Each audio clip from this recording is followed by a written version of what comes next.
ఎత్తబడేటప్పుడు ఏముంటుంది? ప్రసంగాలు ఉండవు, పాటలు ఉండవు, స్తుతి కీటాలు ఉండవు. ఒక దినము రాబోతుంది, కుమారుని శబ్దము విని గడియ రాబోతున్నది. మాటలు లేవు, మాట్లాడుకోవటాలు లేవు. ఏముంటాయి? శబ్దాలే ఉంటాయి. మాటలు అయిపోయినాయి, శబ్దాలే వినాలి. బోరధ్వనితో ఆర్భాటముతో వచ్చు శబ్దమున మనం ఉంటాము. ఆకాశ మేఘారుడై మనిషి కుమారుని పోలిన ఒకడు ఆ మహారుద్రుని యొక్క సన్నిధిని ప్రవేశిస్తే, ఆయన సముఖమునకు తేబడితే ఏమైంది?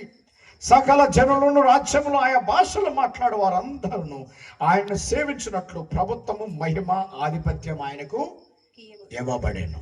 మొత్తం ఆయనకి ఇచ్చేసాడు దేవుడు. ఎందుకు ఇచ్చాడని చెప్పినందుకు నేను, ఆయన మనుష్య కుమారుడు గనుక సర్వాధికారము ఆయనకి ఇచ్చేసాడు. మనుషుడు, ఆయన ప్రభుత్వము శాశ్వతమైనది, అది ఎన్నటికి తొలగిపోదు, ఎన్నటికీ తొలగిపోదు. దాన్ని నిత్యత్వము అంటారు.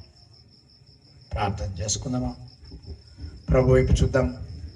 ఈరోజు మన సిద్ధపాటు గురించి ఆలోచించేద్దాం. దయచేసి మన సిద్ధపాటు ఆలోచించేద్దాం.